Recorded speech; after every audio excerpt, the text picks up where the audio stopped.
Hallelujah. God is good and all the time. खुदावंद के ज़बान मुबारक से निकली हुई पहली वाणी, हे पिता इन्हें क्षमा करना, और Lord forgive them because they do not know what they are doing. Actually forgiveness is the character of Jesus Christ. अजीज हो, यीशु मसीह ने जब इस बात को कहा कि हे पिता इन्हें क्षमा करना, तो ये यीशु मसीह के उस चरित्र को बयां कर रही है जिसको लेकर खुदावंद ने अपने प्रिय पुत्र प्रभु यीशु मसीह को इस दुनिया में भेजा। अगर मैं आपसे कहूं कि आप अपने भाई को जो आपके साथ बैठा है उसको एक थप्पड़ मार दे जोर से, तो वो क्या बोलेगा? ये भाई मैंने तुझे क्षमा किया। दिस इज नॉट इम्पॉसिबल, ये पॉसिबल नहीं है। शायद वो इसका जवाब आपको दे, लेकिन मैं आपको बताना चाहता हूं कि गोलगोथा की पहाड़ी पर जो सबसे ऊंचे पर पाई जाती है और यरूशलेम के बाहरी हिस्सों में पाई जाती है, जिसको खोपड़ी के नाम से भी जाना जाता है, वहां पर यीशु मसीह ऊंचे पर चढ़ाए गए हैं। और अगर ऊपर की आयतों को आप पढ़ेंगे तो पाएंगे वो दो डाकू भी जो उसके साथ हैं, जिन्होंने गुनाह किया है, चोरी की है, वो उसके साथ दाएं और बाएं मौजूद हैं। लेकिन उन दोनों में क्षमा की बात नहीं आ सकी, उन दोनों में ये मन में परमेश्वर की ओर से नहीं डाला गया कि पिता इन्हें क्षमा कर। अजीजों, बहुत से ऐसे आए बाइबल में जिन्होंने अपने आप को कुर्बान कर दिया। स्तिफनुस भी ऐसे ही शख्स हुआ करता था। उसने कहा है पिता मेरी मृत्यु का दोष इन पर ना लगाना, जबकि वो पथरवाह किया जा रहा है, जबकि वो मारा जा रहा है, जबकि उसके वस्त्र नोचे जा रहे हैं और स्वयं पौलुस वहां पर मौजूद है। लेकिन मैं आपको बताना चाहता हूं, क्रूस पर खुदावंद यीशु मसीह ने पहले ही हमारे और आपके पापों के लिए क्षमा मांग ली, जो अनजाने के हो और चाहे जाने के हो। इसीलिए वो कहता है कि मेरे फल को, हे मेरे पुत्रों, हे मेरे पुत्रियों, मेरे पास आओ, मैं तुम्हें विश्राम दूंगा।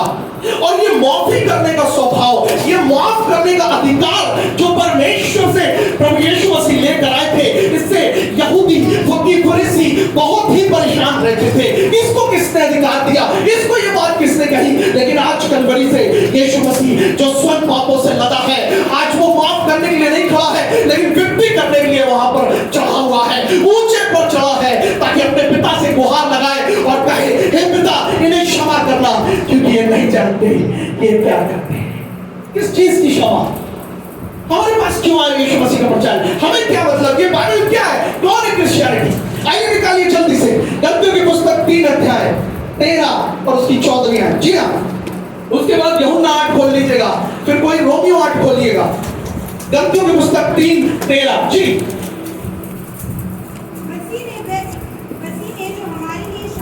मसीह ने जो हमारे खातिर शापित बना, हमें मोल लेकर व्यवस्था के श्राप से छुड़ाया। व्यवस्था क्या है? जो व्यक्ति व्यवस्था को नहीं जानता वो अंधाधुंध चला जाता। इसको उदाहरण के तौर पर मैं आपको बताऊं, अगर आप रोड पर चलते हो और अगर कार से चलते हो तो आपकी सीट बेल्ट नहीं लगी है और आपको मालूम ही नहीं है कि ऐसा कोई लॉ है कि सीट बेल्ट लगानी। अगर आप बाइक से चल रहे हो, स्कूटी से चल रहे हो, ट्रैवल कर रहे हो, जर्नी कर रहे हो और आप हेलमेट नहीं लगा, भाई हमें तो बताया नहीं किसी ने। अगर पुलिस वाला आपको चौराहे पे रोकेगा तो बोलेगा कैसे तुम्हें नहीं पता? ये तो नियम है, ये तो लॉ है। ठीक उसी तरीके से व्यवस्था इसीलिए दी गई कि हम पाप को पहचान सकें, नहीं तो हम तो अंधाधुंध पाप करे जा रहे होते, कोई रोक नहीं, कोई थाम नहीं। लेकिन व्यवस्था हमारे वो दर्पण है हमारे लिए, जिसमें हम अपने पापों को सामने हमने देख सकते हैं। और इसी व्यवस्था को तोड़ने की हिमाकत आज तक किसी ने नहीं की, लेकिन खुदावंद यीशु मसीह ने एक गुहार लगाई कलवरी से, और वो गुहार में उन्होंने 7 वाणियां कही, और पहली वाणी उन्होंने कह डाली, हे पिता इन्हें क्षमा करना, क्योंकि नहीं जानते क्या कर रहे हैं। इन्हें मालूम नहीं व्यवस्था पर कैसे चलना है, इन्हें मालूम नहीं व्यवस्था पूरी कैसे करनी है, इन्हें मालूम ही नहीं कि किसको आज कलवरी पर चढ़ा चुके हैं। लेकिन उसने तो हमारे पापों को नाश करने के लिए, व्यवस्था के श्राप से छुड़ाने के लिए अपने आप को कुर्बान कर दिया। 14वीं आयत। जी हाँ,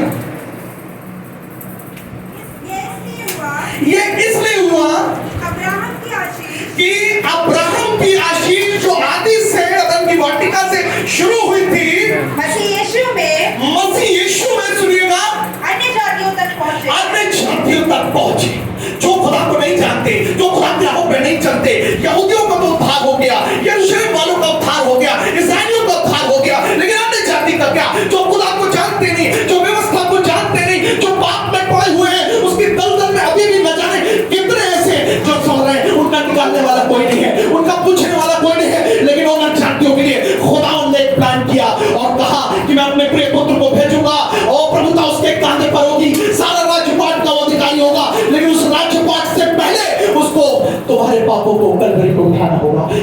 काट पर लटकाया गया वो श्रापित है। यूहन्ना 8 अध्याय और उसकी 28वीं आयत। जी प्रेज़ द लॉर्ड। अब यीशु मसीह ने कहा, जब तुम मनुष्य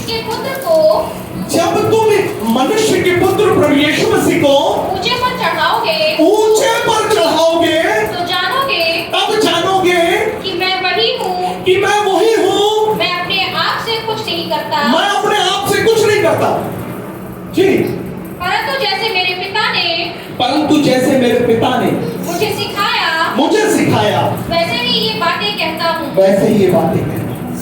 ये कथन है अजीजों, समय की पाबंदी के मुताबिक मैं आपको नहीं बता सकता। यूहन्ना 8 की इस ऊपरी आयतों को आप घर में पढ़िएगा। यहाँ पर अपने विषय में यीशु मसीह कथन कह रहा, और कथन का अर्थ आप समझ सकते हैं। कथन का मतलब है जो कही गई बात है, या तो वो 110% सही है, या तो 110% गलत भी हो सकता है। लेकिन 110% ये सच है कि वो ऊंचे पर जब तक न चलाया जाएगा तब तक लोग उसे नहीं पहचानेंगे। तभी तो वहां पर सूबेदार आ गया, तभी तो लोग आ गए और कहने लगे, मंदिर का पर्दा जो बीच में से फट गया, अरे ये तो वही परमेश्वर का पुत्र है, हमने ये क्या किया। सच में ये परमेश्वर का पुत्र था। जी हाँ अजीजों, खुदावंद यीशु मसीह को सब कुछ मालूम था, लेकिन मालूम होते हुए भी वो अनजान बना रहा। किसके लिए? हमारे और आपके उस जगत के पापों के लिए। तभी तो वो कह रहा है, हे पिता इन्हें क्षमा करना। और यहीं तक सीमित नहीं है, जब वो अपने स्वर्गीय पिता के पास पहुंच चुका है, वहां पे भी एक काम कर रहा है, आज भी एक काम कर रहा है। और वो क्या कर रहा है? रोमियो के अध्याय 8 उसकी 34वीं आयत। जी हाँ, उसके बाद यूहन्ना 12 खोल लीजिएगा कोई। फिर कौन है जो दंड की आज्ञा देगा? फिर कौन है जो दंड की आज्ञा देगा? अब व्यवस्था दंड की आज्ञा देगी, शैतान देगा, शत्रु देंगे, बाइबल का कोई हिस्सा देगा? नहीं। अब कौन दंड की आज्ञा देगा? मसीह ही है जो मर गया, वरन मुर्दों में से भी जी उठा, और परमेश्वर के दाहिनी ओर है, और हमारे लिए निवेदन करता है। आज भी निवेदन करता है। अजीजों, अधोलोक में जाने का तो इंसान का एक प्रोसेस है, क्योंकि जिस तरीके से इंसान मिट्टी में से निकला, वैसे ही उसे एक दिन मिट्टी में मिल जाना है और ये शरीर नाश हो जाना है। लेकिन संसार के लोग स्वर्ग की बातों को नहीं समझ सकते।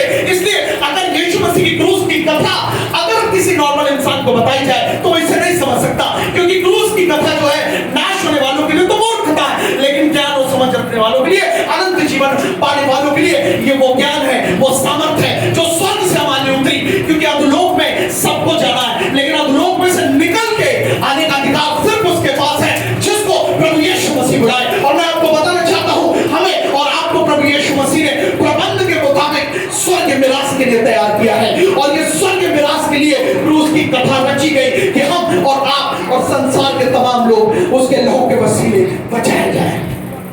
यूहन्ना की इंजील 12:32। जी और मैं यदि पृथ्वी पर से ऊंचे पर चढ़ाया आप उसके प्रोसेस को आप समझेंगे। यीशु मसीह कह रहा है, मैं पृथ्वी पर से ऊंचे पर चढ़ाया जाऊंगा तो सबको अपने पास खींचूंगा, यही तो प्लान है, यही तो पर्पस है। क्योंकि जो चीज मिट्टी में से निकली वो मिट्टी में जाएगी, लेकिन जो स्वर्ग से आई है वो स्वर्ग में वापस जाने का अधिकार रखती है। और वो अधिकार किसी और के पास नहीं है, वो राजदंड किसी और के पास नहीं है, वो सिर्फ और सिर्फ हमारे प्रभु यीशु मसीह के पास है। इसलिए अजीजों, आज उसके कलवरी के नीचे हमें आपको झुका देने की जरूरत है, अपने परिवार को झुका देने की जरूरत है, क्योंकि उसकी वाणी ही गई है, हे पिता इन्हें क्षमा करना। वो गुहार लगा रहा है। आगे की आयतों में अगर आप पढ़े तो पाते हैं, ओ लोगों ने उसका ठट्ठा उड़ाया, उसका मजाक उड़ाया। सरदार बड़े बड़े खड़े थे, कहते आहा ये तो बड़ा आया, प्रभु प्रभु मसीहा कहता था, बड़ा चंगा करता फिरता था, आज अपने आप को बचा ले। उसके वस्त्र फाड़े और चिट्ठियां डालकर नाम से निकाली, यहूदियों का राजा। अरे यहूदियों के राजा के ऊपर लिखो तो, लेबल तो लगाओ। अरे नाराई, यहूदियों का राजा, वो यहूदियों का ही नहीं वरन वो सारे जगत का राजा है। तुम इस बात को नहीं समझ सकते, लेकिन प्रभु यीशु मसीह ने अपनी जुबान मुबारक से बात समझा दी है, क्योंकि यही पर्पस है। और यीशु मसीह ने जब इस बात को कहा, अजीजों, हे पिता इन्हें क्षमा करना, दरअसल वो एक दरख्वास्त कर रहा है अपने पिता से, एक आग्रह कर रहा है कि पिता इन पर दोष मत लगाना, क्योंकि अंत के दिन जब हम न्याय के सिंहासन पे समक्ष खड़े होंगे तो हमें कोई और चीज नहीं, सिर्फ यीशु मसीह का वो क्रूस जिससे उसका कीमती लहू बहा, वही बचा पाएगा। आखिरी अध्याय के खत्म करूंगा, रोमियो 5:17। जी हाँ जीजो, अब पर्पस क्लियर होगा। रोमियो 5:17 आप में से कोई भी, क्योंकि जब एक मनुष्य के अपराध के कारण, जब आदम के एक मनुष्य के अपराध के कारण मृत्यु ने उस एक ही के द्वारा, उस एक के द्वारा मृत्यु ने राज्य किया, तो जो लोग अनुग्रह हाँ, और धन रूपी वरदान बहुतायत से पाते हैं, हाँ, वे एक मनुष्य के अर्थात यीशु मसीह के द्वारा, अर्थात प्रभु यीशु मसीह के द्वारा अवश्य ही अनंत जीवन पाएंगे। अपने हाथों को उठाकर बोले, खुदाबंद यीशु मसीह की जय। प्रभु इस वचन के मार्फत आपको बरकत दे।